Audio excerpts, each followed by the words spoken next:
Polisi tangkap 15 kurir dan pengedar sabu di Kalimantan Timur.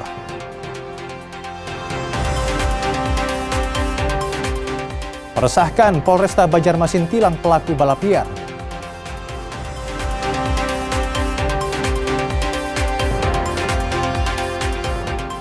Sempat dikabarkan tidak harmonis, Gubernur dan Wagub Kalbar terlihat kompak dengan bernyanyi bersama.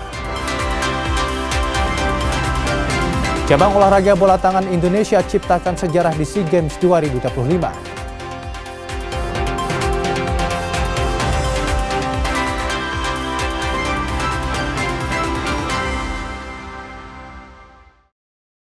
Halo, selamat pagi saudara, apa kabar? Anda menyaksikan Kompas Pagi hari ini 22 Desember 2025. Saudara, seperti biasa menemani aktivitas Anda pagi hari ini. Selain 4 sorotan utama tadi, sejumlah informasi seputar Pulau Kalimantan juga telah kami siapkan untuk memperbaharui ruang informasi Anda. Bersama saya Fida Herwin, selama 1 jam ke depan, segera kita simak Kompas Pagi selengkapnya hanya di Kompas TV, independen, terpercaya.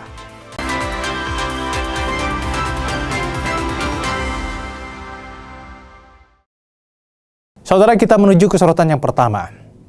Polresta Balikpapan, Kalimantan Timur meringkus 15 tersangka penyalahgunaan narkotika jenis sabu. Para tersangka merupakan residivis pengedar dan kurir narkoba.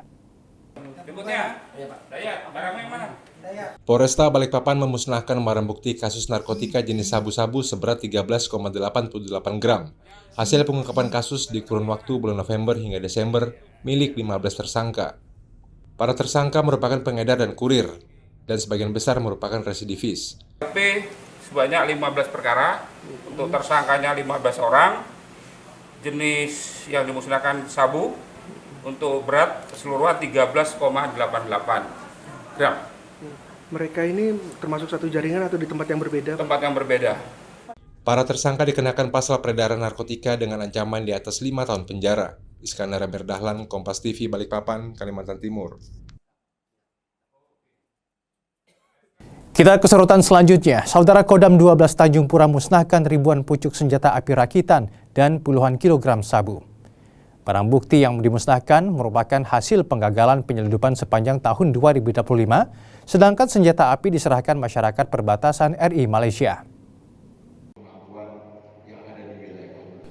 Pemusnahan mencakup narkotika jenis sabu seberat 30,3 kg.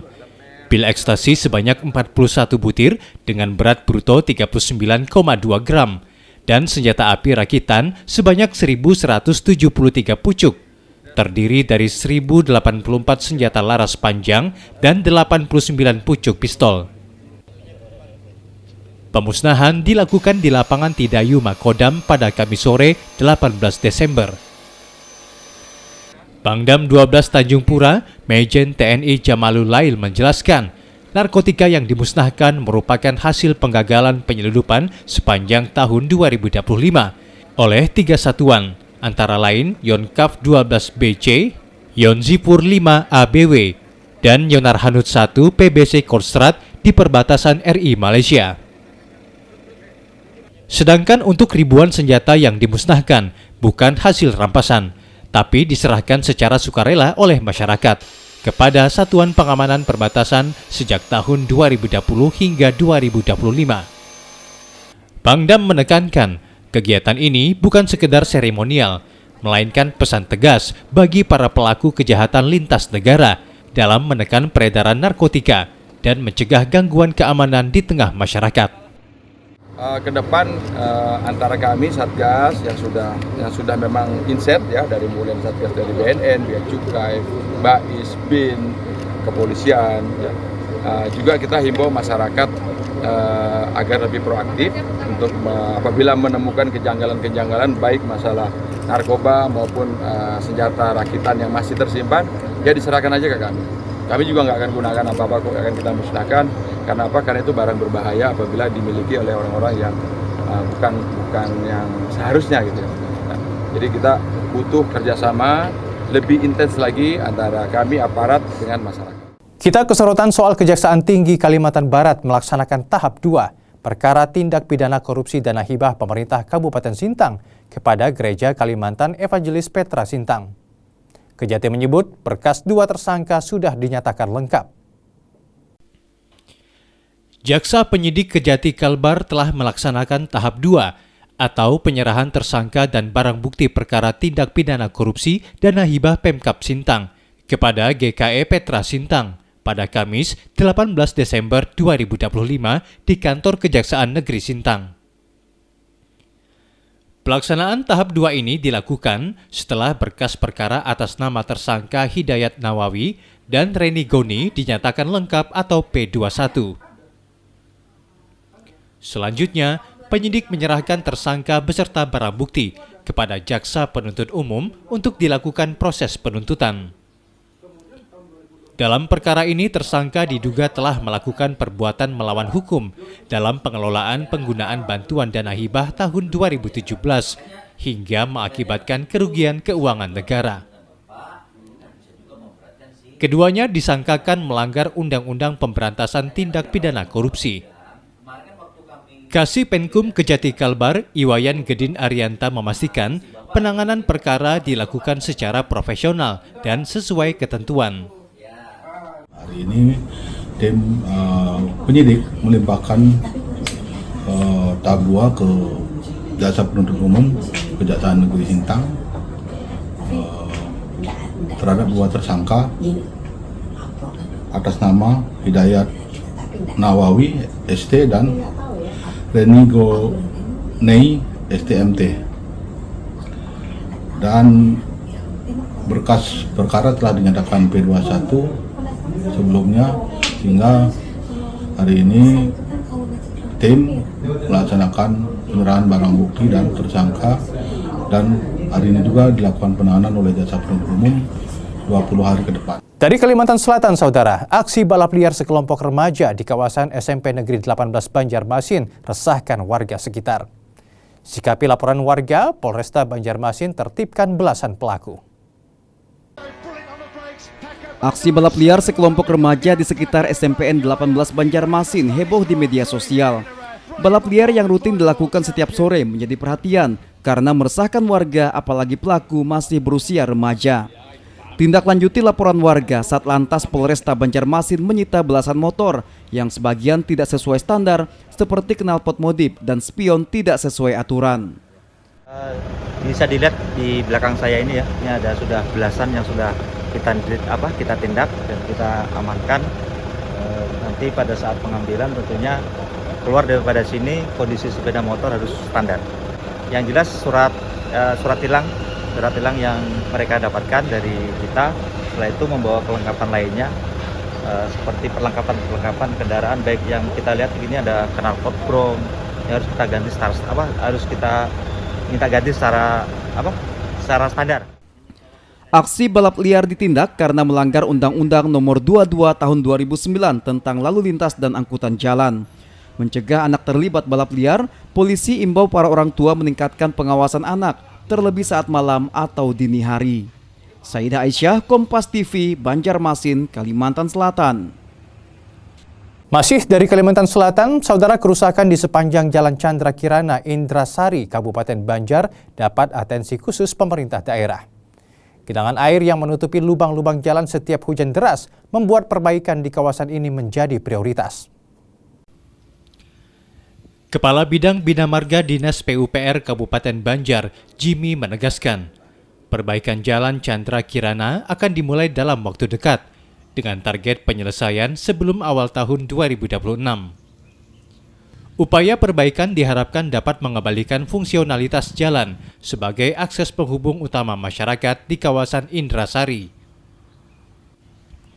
Tak hanya dipenuhi lubang, jalan ini juga minim penerangan jalan umum yang tentunya menambah risiko keselamatan pengendara. Cuma yang jelas Chandra Kirana terus samping Stadion Demang Lehman sampai ke arah Sekumpul, insya Allah kita lakukan pemeliharaan. Cuma karena saat ini pelaksana kami melaksanakan yang kecil-kecil dulu, nanti baru ke Chandra Kirana. Gitu. Itu sebelum hauling juga ngerjain? Insya Allah kita tuntaskan sebelum momen 5 Rajab, itu bisa lebih nyaman lah masyarakat melewatinya, terutama jamaah nantinya. Kurang mesin fotokopi, mal pelayanan publik Kota Pontianak jadi sorotan warga. Informasi ini selengkapnya akan kami hadirkan usai jeda.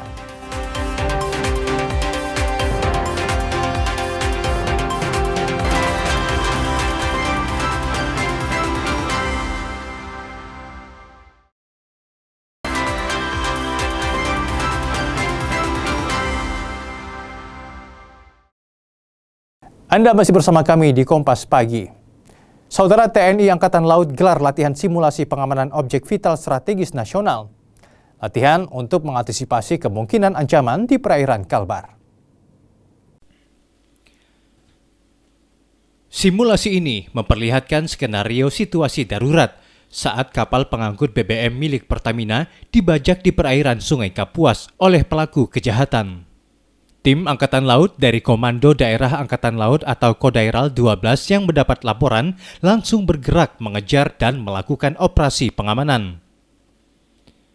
Sejumlah tim pengamanan laut diterjunkan guna memastikan keamanan sandera petugas Pertamina dan ABK yang ada di dalam kapal. Tim pun merangsek masuk dan melumpuhkan beberapa pelaku serta mengevakuasi korban yang terluka. Simulasi ini sebagai langkah antisipasi pengamanan di wilayah perairan Kalbar. Dipilihnya Sungai Kapuas untuk latihan karena jalur lalu lintas barang dan orang. Kegiatan ini memang ditujukan untuk meningkatkan profesionalisme prajurit Kodairal 12. Mulai dari personilnya sendiri, kemudian juga alutsista yang digunakan, kemudian prosedur dan menguji doktrin. Itulah yang dilakukan oleh Kodairal 12 pada pagi hari ini dengan sasaran tadi adalah membebaskan kapal yang telah disandra oleh kelompok yang tidak bertanggung jawab ya. Tadi sudah disaksikan bersama bahwa keterampilan kemudian kesiapsiagaan dari prajurit Kodairal harus terus-menerus dijaga dan selalu dipupuk. Sementara itu, saudara, di Kalimantan Timur, Pangkalan TNI Angkatan Laut menyalurkan bantuan kemanusiaan bagi korban bencana di Sumatera. Bantuan ini berasal dari warga dan anggota Lanal Balikpapan. Bantuan kemanusiaan bagi korban bencana di Aceh, Sumatera Utara, dan Sumatera Barat disalurkan Pangkalan TNI Angkatan Laut Kota Balikpapan. Bantuan berupa bahan kebutuhan pokok seperti beras, makanan kemasan, air mineral, hingga perlengkapan dasar, seperti pakaian layak pakai seberat 4 ton ini merupakan hasil kepedulian dari personel Lanal dan warga Kota Balikpapan. Bantuan ini akan diberangkatkan ke Jakarta untuk selanjutnya disalurkan ke korban bencana di Pulau Sumatera. Penyaluran ini merupakan tahap pertama, karena Lanal Kota Balikpapan masih terbuka jika ada warga yang ingin menyalurkan bantuan bagi korban bencana di Pulau Sumatera. Ini adalah rombongan pertama bantuan kemanusiaan dari Lanal Balikpapan dan masyarakat Kota Balikpapan kepada teman-teman kita, saudara-saudari kita yang sedang ditimpa musibah bencana banjir bandang di Aceh, Sumatera Utara, dan Sumatera Barat. Harapannya bantuan ini meskipun jumlahnya tidak seberapa, ini bisa membantu, paling tidak membantu, sedikit membantu meringankan penderitaan, kesulitan yang sedang dihadapi saudara-saudara kita di Aceh, Sumatera Barat, dan Sumatera Utara. Personel Lanal Balikpapan juga melakukan doa bersama bagi korban bencana di Sumatera. Yanuaris Wandanu, Kompas TV Balikpapan, Kalimantan Timur. Saudara, dari Januari hingga November 2025, Mall Pelayanan Publik Kota Pontianak telah melayani 32.000 lebih warga. Pengunjung berharap ke depan MPP menyediakan akses mesin fotokopi untuk mempermudah dan mempercepat pengurusan berkas. Sepanjang Januari hingga November 2025, Mall Pelayanan Publik Kota Pontianak telah melayani 32.559 warga. Sejak dibuka, tren kunjungan terus meningkat dengan hampir 3.000 kedatangan setiap bulannya. Meski berbagai layanan sudah tersedia, namun para pengunjung berharap fasilitas tambahan penting lainnya dilengkapi, terutama mengenai alat pencetak dokumen dan mesin fotokopi yang bisa diakses dengan mudah. Kalau pelayanannya bagus sih, bagus sekali pelayanannya, untuk pelayanannya sangat baik. Cuman kami di sini ngeluhkan untuk fotokopi. Fotokopi biasa kalau kita mau ngeprint ini kan jauh nih, jauh sekali di sini untuk ngeprint. Yang coba pengadaan jasa fotokopi. Mengadakan alat printer, tapi yang agak lumayan besar lah. Secara keseluruhan, proses pelayanan sudah maksimal, terlebih jika persyaratan yang dibawa sudah lengkap. Dengan tambahan fasilitas yang dimaksud, layanan pemberkasan akan lebih cepat dan mudah. Pelayanannya alhamdulillah ramah. Terus ini kepuasannya tuh kita tuh dilayani dengan sepenuh hati. Jadi penerbitannya juga cepat ya Bu? Iya. Tergantung dari ibaratnya kita BPJS-nya kan mandiri atau yang langsung pemerintah. Sementara itu, Dinas Penanaman Modal dan Pelayanan Terpadu Satu Pintu menjelaskan, gerai MPP terdiri dari 3 unsur, baik pemerintahan, instansi vertikal, dan lembaga atau badan usaha milik negara maupun milik daerah seperti DPM PTSP, Disduk Capil, Samsat, Imigrasi, Kepolisian, Pertanahan, dan Perbankan. Kalau kita berdasarkan hasil evaluasi data Januari sampai dengan November 2025, jumlah pengunjung yang mendapatkan pelayanan di MPP untuk 23 gerai ini ada sebanyak 32.577 ya pengguna layanan, atau dengan kata lain dokumen-dokumen perizinan yang diterbitkan di MPP ini. MPP Kota Pontianak kini telah memiliki 23 loket pelayanan maupun perizinan yang dibuka setiap hari kerja dari pukul 8 pagi sampai 2 siang dengan total layanan yang disediakan sekitar 253 item dan melayani sebanyak 190 permohonan setiap harinya. Letaknya yang menghadap ke tepian Sungai Kapuas juga menjadi sensasi baru yang unik dan berbeda bagi pengunjung yang datang. Dion Setiawan, Kompas TV, Pontianak, Kalimantan Barat. Informasi selanjutnya, Saudara, jadi kota percontohan pembentukan Koperasi Merah Putih atau KMP. Pengurus KMP di Banjarbaru, Kalimantan Selatan dibekali peningkatan kapasitas sumber daya manusia. Keterbatasan lahan jadi kendala pembangunan gerai Koperasi Merah Putih. Berlangsung selama 3 hari sejak tanggal 15 hingga 18 Desember, pengurus Koperasi Merah Putih dari 20 kelurahan sekota Banjarbaru diberikan pembekalan peningkatan sumber daya manusia dan kapasitas. Saat ini seluruh kelurahan di Banjarbaru sudah membentuk Koperasi Merah Putih, 3 diantaranya sudah memasuki tahap pembangunan gedung. Di Kelurahan Landasan Ulin Timur, progres pembangunan sudah mencapai 60%. Untuk Koperasi Merah Putih Banjarbaru, insya Allah ini tetap menjadi atensi dari pemerintah Kota Banjarbaru untuk mendukung, karena ini adalah program asa kita Presiden Pak Prabowo untuk bisa kita berkontribusi menjalankan program Koperasi Merah Putih yang ada di daerah kita. Pembangunan gedung Koperasi Merah Putih di 2 kelurahan lainnya saat ini baru mencapai 20%. Dari 20 kelurahan KKMP yang sudah terbangun ada 3, yaitu kelurahan KKMP Landasan Ulin Timur, KKMP Palam, dan KKMP Loktapek Selatan. Progresnya seperti apa 3 operasi itu, Pak? Pada saat ini pengerjaan konstruksi sudah, yang satu sudah 60%, kemudian lain sekitar 20%. Sejumlah kendala yang dialami pengurus yakni keterbatasan lahan untuk membangun gedung koperasi kelurahan seperti di Kelurahan Komet yang belum menemukan lahan sesuai standar. Koperasi Merah Putih Kelurahan Komet itu ada kendala. Kendalanya itu adalah masalah tempat, lokasi usaha. Nah, yang sementara ini direncanakan akan dibangun untuk baru kan, bangunan baru. Nah, kita di Komet itu karena luasan wilayah itu kecil, jadi susah mencari lahan-lahan yang kosong. Pembangunan gerai Koperasi Merah Putih memiliki standar ukuran tanah 1000 meter persegi dengan bangunan gerai 20 kali 30 meter. Nabila Ceva, Kompas TV, Banjarbaru, Kalimantan Selatan. Saudara, sempat menunjukkan gelagat tidak harmonis, Gubernur dan Wakil Gubernur Kalimantan Barat justru tampil kompak dengan bernyanyi bersama. Gubernur Kalimantan Barat Rian Nursan mendapat kejutan perayaan ulang tahun ke-58 dari sang istri di kediamannya di Gang Erlangga, Kota Pontianak pada Rabu 17 Desember 2025. Momen ini kian terasa hangat karena turut dihadiri Wakil Gubernur Krisantus Kurniawan dan organisasi perangkat daerah di lingkungan Pemprov Kalbar. Momen menarik terjadi saat Wagub naik ke panggung dan kompak bernyanyi bersama Gubernur di acara sederhana tersebut. Wagub Krisantus juga menyampaikan ucapan selamat bertambah usia kepada Rian Nursan. Untuk Pak Gubernur dan keluarga, agar beliau diberikan kesehatan, diberikan kesuksesan, dan kebahagiaan bersama keluarga.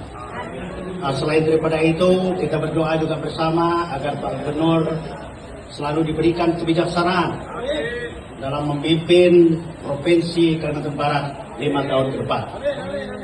Semoga di bawah kepemimpinan Pak Gubernur dan saya sebagai Wakil Gubernur Kalimantan Barat bisa menjadi sebuah provinsi yang semakin maju dan tentu mampu mensejahterakan masyarakatnya.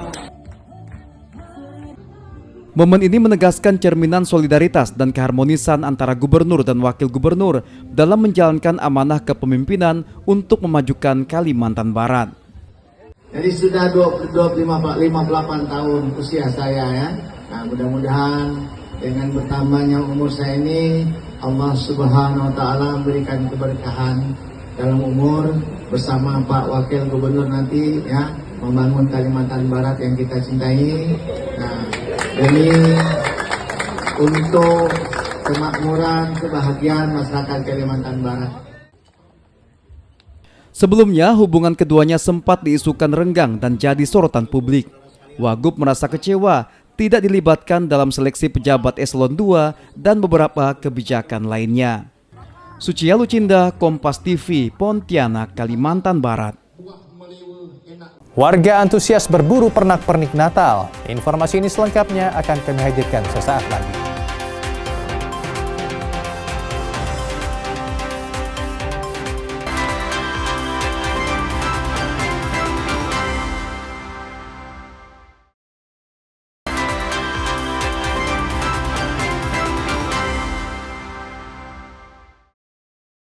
Anda masih menyaksikan Kompas Pagi. Saudara, hadapi Natal dan Tahun Baru, jalan tol yang menghubungkan Balikpapan menuju ibu kota Nusantara dibuka bagi kendaraan golongan 1 atau kendaraan kecil pribadi sejak tanggal 20 Desember 2025 hingga 4 Januari 2026. Menghadapi Hari Raya Natal dan Tahun Baru, akses jalan tol dari kota Balikpapan menuju ibu kota Nusantara dibuka sejak tanggal 20 Desember hingga tanggal 4 Januari tahun 2026. Akses jalan tol sepanjang 50,2 km ini dibuka sejak pukul 6 pagi hingga pukul 6 sore waktu Indonesia bagian tengah. Dibukanya akses jalan tol ini bersifat terbatas, karena beberapa fasilitas permanen masih dalam tahap penyempurnaan. Akses masuk kendaraan dibuka melalui gerbang tol Manggar di ruas Jalan Balikpapan Samarinda, kemudian diarahkan menuju tol IKN dan akan diberlakukan tarif Rp0 selama masa fungsional. Akses ini hanya diperuntukkan bagi kendaraan golongan 1 atau kendaraan kecil pribadi. Safety, ini yang pertama nanti arah masuknya yaitu dari tol Balikpapan Samarinda, dari gerbang tol Manggar, nanti kita arah tol IKN di kilometer 8.400, nanti ada gate tol juga di situ dengan tarif Rp0. Jadi mulai dari Manggar sampai ke arah IKN itu nanti Rp0. Pembukaan tol secara fungsional pernah dilakukan saat libur Lebaran Idul Fitri lalu dan bisa mempercepat akses warga menuju IKN maupun menuju Kalimantan Selatan. Iskandar Amir Dahlan, Kompas TV, Balikpapan, Kalimantan Timur. Dari Kalimantan Selatan, Saudara DPRD Kota Banjarbaru pastikan kesiapan pemerintah kota dalam menyambut perayaan Natal dan Tahun Baru, serta momen 5 Rajab atau majelis rutin di Sekumpul Martapura. Kedua momentum tersebut dinilai penting karena besarnya jumlah massa yang akan berkumpul. Untuk memperkuat koordinasi dan sinergi antar lembaga, koordinasi melalui Cafe Morning ini digelar. Mengingat Nataru tahun ini berbarengan dengan majelis rutin 5 Rajab di Kabupaten Banjar yang biasanya diikuti jutaan jemaah setiap tahun. Diperkirakan aktivitas dan mobilitas masyarakat meningkat tajam sehingga diperlukan kesiapan ekstra. Gusti Rizky Sukma Iskandar Putra, Ketua DPRD Kota Banjarbaru, menegaskan persiapan telah dilakukan secara matang, mulai dari aspek pengamanan, pelayanan publik hingga kesiapan infrastruktur. Ada tim terpadu terkait kesehatan masyarakat yang ada 20 titik tim induk posko kesehatan yang sudah disiapkan, dan juga mengenai arus tentunya kita terus berkoordinasi karena Banjarbaru ini dilintasi jalan baik jalan nasional dan juga jalan provinsi, sehingga kita harus banyak berkoordinasi untuk arus dan jalur-jalur evakuasi yang sudah disediakan. Wali Kota Banjarbaru Erna Lisa Halabi juga pastikan persiapan memasuki tahap akhir dengan menjadikan lapangan Murjani sebagai tempat jemaah melaksanakan sholat. tentunya untuk layout yang disampaikan hari ini tadi, memang sebelumnya Ibu sudah berizin dengan tim induk yang tadinya sebelumnya ini lapangan Murjani dijadikan lahan parkir, dan mungkin insya Allah kita coba lapangan Murjani kita gelar untuk jamaah di sana, dan untuk lahan untuk parkir ini sudah disiapkan dan sudah dikoordinasikan nanti kantong-kantong parkir yang kita kantor di wilayah lapangan Murjani. Karena Kota Banjarbaru adalah penyangga kegiatan Majelis Rutin Tahunan 5 Rajab, Wali Kota Banjarbaru Erna juga tekankan pentingnya peran Forkopimda, perangkat daerah, serta partisipasi masyarakat agar seluruh rangkaian kegiatan dapat berjalan aman, tertib dan lancar. Nabila Seva, Kompas TV Banjarbaru, Kalimantan Selatan. Saudara, DPRD Kota Banjarbaru minta pemerintah daerah dan Pertamina antisipasi dan menjamin ketersediaan bahan pokok jelang akhir tahun. Selain monitoring, pemerintah juga diminta adakan pasar murah jika diperlukan. DPRD Kota Banjarbaru meningkatkan pengawasan terhadap kesiapan pemerintah daerah dan Pertamina untuk mengantisipasi potensi kelangkaan bahan pokok, BBM, dan gas LPG yang kerap terjadi setiap akhir tahun, terutama dengan kondisi cuaca saat ini.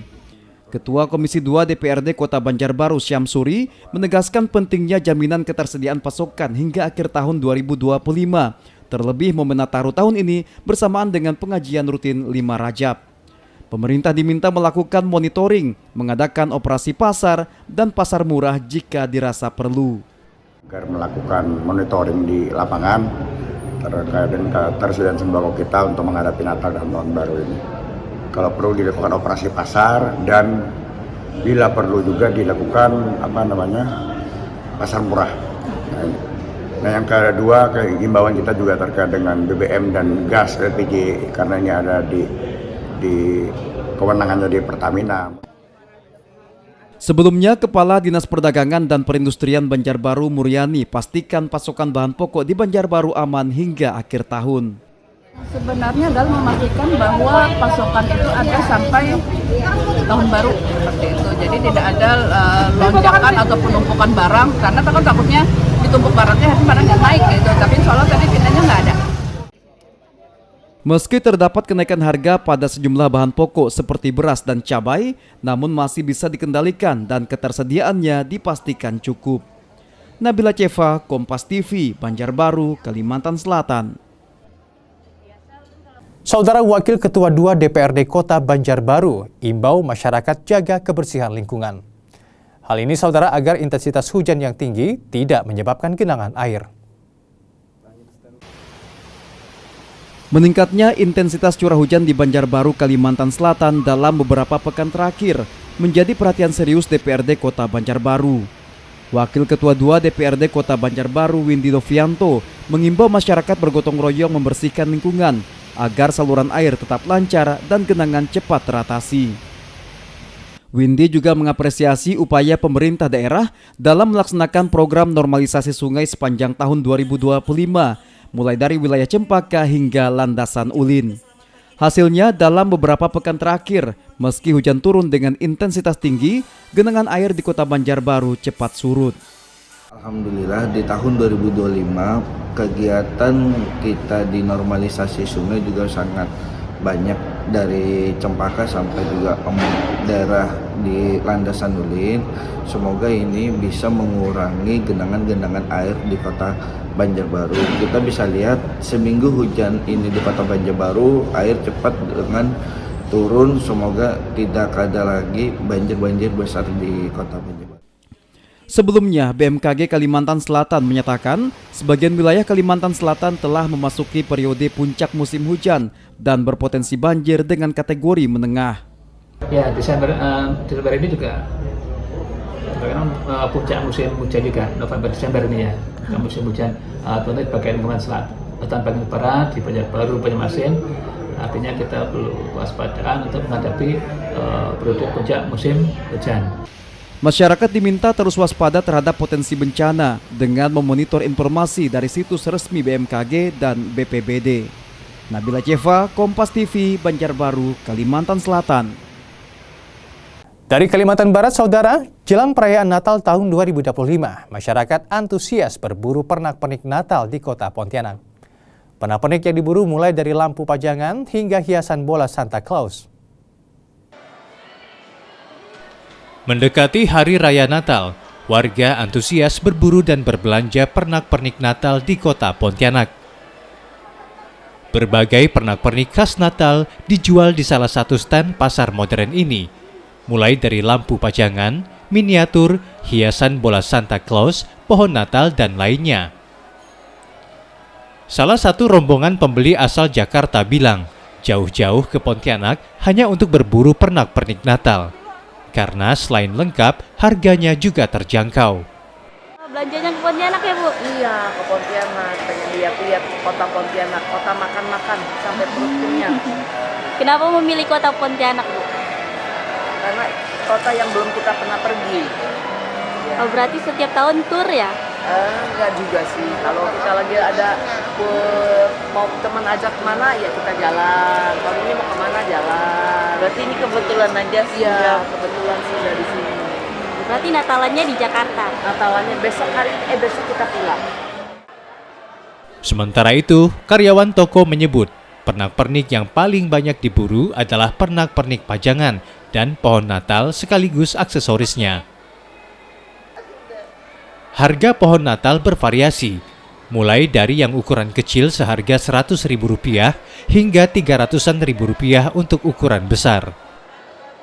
Nah, kalau pernak-pernik ini banyak ceh, ada yang pohon Natal kecil-kecil sampai pohon Natal besar-besar pun banyak ada kami jual. Sampai pernak-pernik hadiah, kalau mau cari hadiah juga ada. Paling banyak tuh ceh kalau cari hadiah itu paling banyak. Nah, kalau pohon Natal sendiri kita start tuh 850 sampai 3.200.000. Beli banyak campur-campur juga. Ada yang kemarin tuh dia mau pergi ke airport, ada yang dari Jakarta. Bule ya ada Kak sini Kak.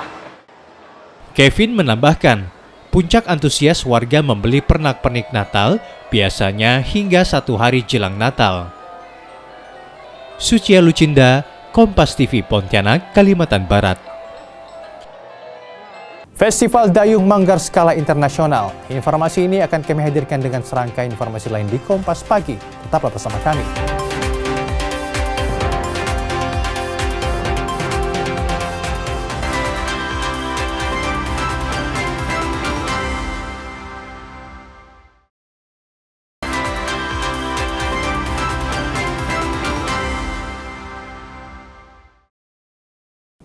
Terima kasih Anda masih setia bersama kami di Kompas Pagi. Saudara, kita beralih ke informasi seputar olahraga. Kantongi 3 medali emas, 4 perak dan 1 perunggu. Timnas Angkat Besi Indonesia tiba di tanah air usai berlaga di SEA Games 2025 Thailand. Timnas Angkat Besi akhirnya tiba di Indonesia melalui Terminal 3 Bandara Soekarno-Hatta Kamis petang. 3 medali emas diraih oleh Lulu Diana di kelas 48 kg, Rizky Juniansyah kelas 79 kg, dan Rahmat Erwin Abdullah di kelas 88 kg. Sementara, Eko Yuli Ilirawan meraih perunggu di kelas 65 kg. Lifter nasional Rizky Juniansyah bilang medali emas dipersembahkan untuk masyarakat Indonesia dan mendiang ayahnya. Selanjutnya, Rizky mengaku siap menatap kejuaraan di tahun depan. Karena memang ada kesempatan untuk memecahkan rekor, dan karena saya juga ini mau memecahkan rekor di clean and jerk dan total itu karena 79 kan akan ditutup lagi. Tahun depan akan kelas baru lagi, kelas 75, dan saya mungkin nanti akan main lagi di kelas 75, dan 79 ini sudah tidak ada. Jadi dihapus dan rekornya itu dihapus semua.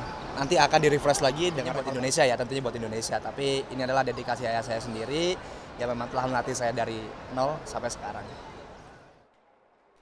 Indonesia menempati urutan kedua perolehan medali cabang olahraga angkat besi. Dan rumah Thailand menghuni peringkat pertama dengan raihan 4 emas. Rinin Taniken, Hanil Rivelino, Kompas TV, Tangerang, Banten.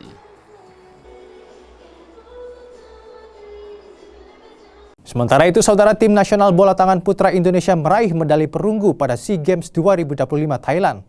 Sebelumnya, Indonesia takluk 32-35 pada laga semifinal melawan tuan rumah.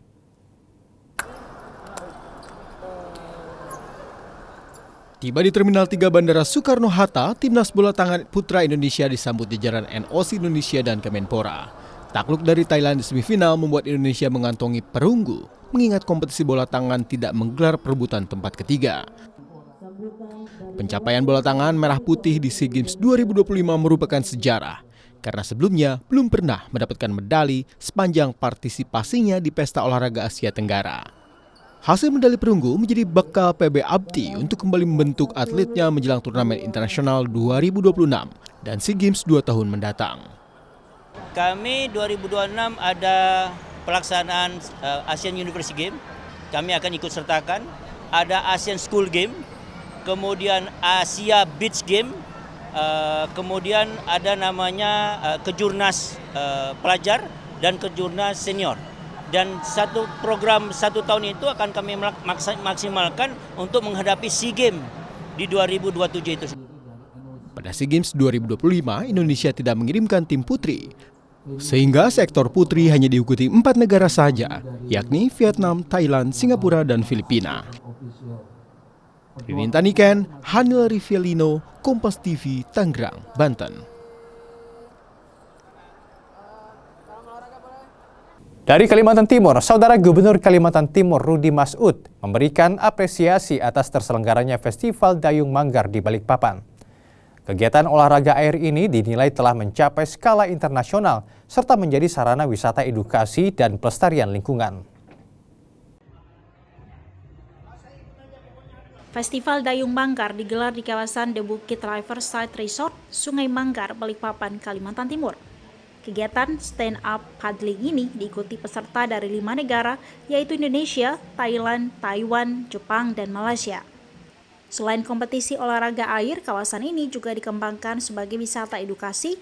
Terdapat tambak udang intensif dan budidaya ikan modern seperti nila, bandeng, kakap, dan kakap putih yang menjadi sarana pembelajaran bagi masyarakat. Gubernur Kalimantan Timur Rudy Masud menilai Sungai Manggar sangat layak dikembangkan sebagai destinasi wisata. Selain lingkungannya yang masih hijau, kawasan ini juga terhubung langsung dengan Waduk Manggar dan menjadi habitat bekantan. Menginisiasi kami memberikan apresiasi yang luar biasa. Dan di sini tempat untuk edukasi anak-anak kita semuanya. Ini ada kegiatan tambak udang insentif, cukup bagus ya. Intensif banget ya, intensif banget. Karena udah menggunakan kincir, ada ikan nila, ada ikan bandeng, apa ya, kakap, bawal putih ya, apa ya? Kakap putih. Kakap putih ya. Alhamdulillah baru selesai cabang challenge long distance. Itu berdayung dengan stand up 5127 panggilan sejauh pertama 7 km. 51 panggilan 7 Membuktikan ternyata Sungai Manggar itu aman. Enggak ada ya? Nggak ada insiden kan? Nggak ada insiden, cuma satu dikram. Kan sudah dievakuasi sama ambulan kita. Rudy Masud bilang agenda ini bisa menjadi agenda tahunan yang bisa juga menjadi salah satu penggerak ekonomi Balikpapan. Iskandar Amir Dahlan, Yanuari Swandanu, Kompas TV, Balikpapan, Kalimantan Timur. Jangan kemana-mana saudara, Kompas Pagi masih akan segera kembali.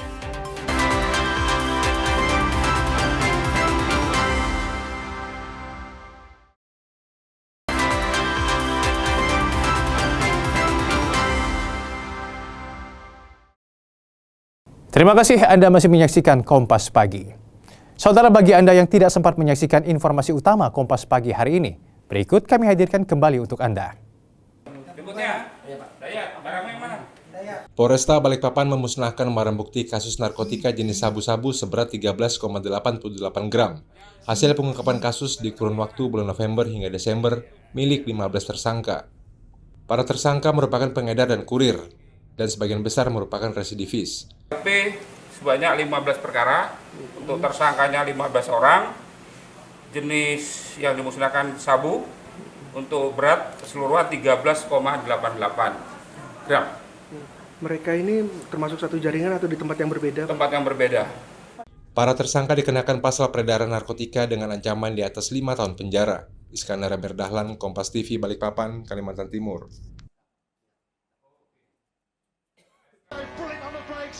Aksi balap liar sekelompok remaja di sekitar SMPN 18 Banjarmasin heboh di media sosial. Balap liar yang rutin dilakukan setiap sore menjadi perhatian karena meresahkan warga, apalagi pelaku masih berusia remaja. Tindak lanjuti laporan warga, Satlantas Polresta Banjarmasin menyita belasan motor yang sebagian tidak sesuai standar seperti knalpot modif dan spion tidak sesuai aturan. Bisa dilihat di belakang saya ini ya, ini ada sudah belasan yang sudah kita tindak dan kita amankan. Nanti pada saat pengambilan tentunya keluar daripada sini kondisi sepeda motor harus standar. Yang jelas surat tilang yang mereka dapatkan dari kita, setelah itu membawa kelengkapan lainnya seperti perlengkapan kendaraan, baik yang kita lihat ini ada knalpot brom yang harus kita ganti harus kita minta ganti secara standar. Aksi balap liar ditindak karena melanggar Undang-Undang Nomor 22 Tahun 2009 tentang lalu lintas dan angkutan jalan. Mencegah anak terlibat balap liar, polisi imbau para orang tua meningkatkan pengawasan anak, terlebih saat malam atau dini hari. Saidah Aisyah, Kompas TV, Banjarmasin, Kalimantan Selatan.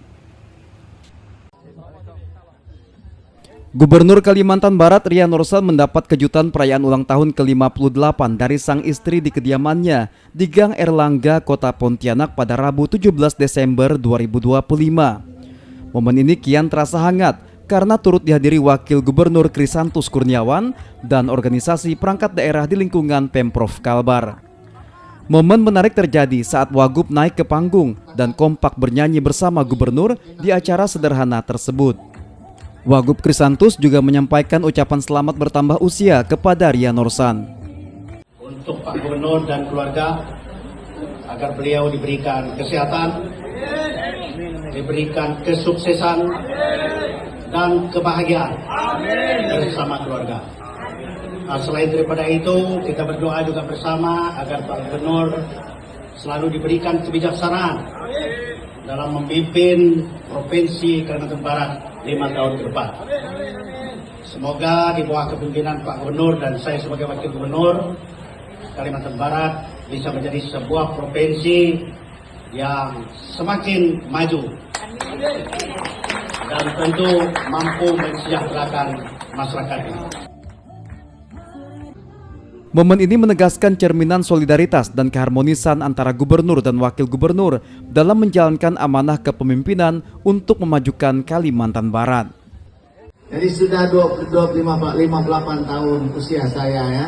Nah, mudah-mudahan dengan bertambahnya umur saya ini Allah Subhanahu wa taala memberikan keberkahan dalam umur bersama Pak Wakil Gubernur nanti ya, membangun Kalimantan Barat yang kita cintai. Nah, ini untuk kemakmuran, kebahagiaan masyarakat Kalimantan Barat. Sebelumnya, hubungan keduanya sempat diisukan renggang dan jadi sorotan publik. Wagub merasa kecewa tidak dilibatkan dalam seleksi pejabat eselon 2 dan beberapa kebijakan lainnya. Sucia Lucinda, Kompas TV, Pontianak, Kalimantan Barat.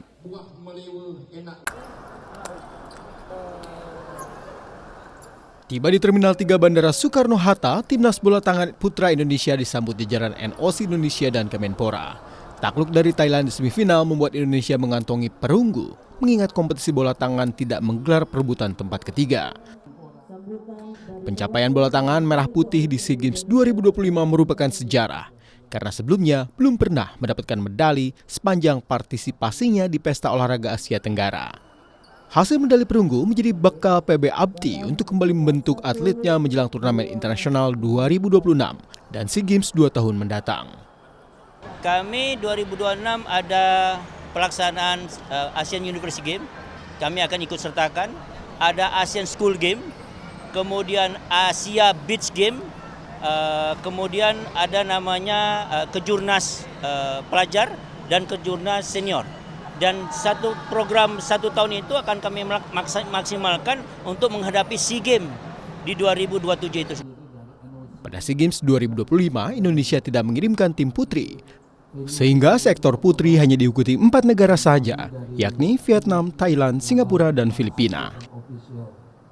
Ririn Taniken, Hanil Rivelino, Kompas TV, Tangerang, Banten.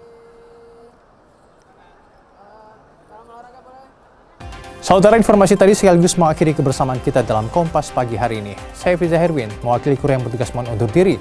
Terima kasih atas perhatian Anda, tetap terus saksikan Kompas Pagi hanya di Kompas TV, independen, terpercaya.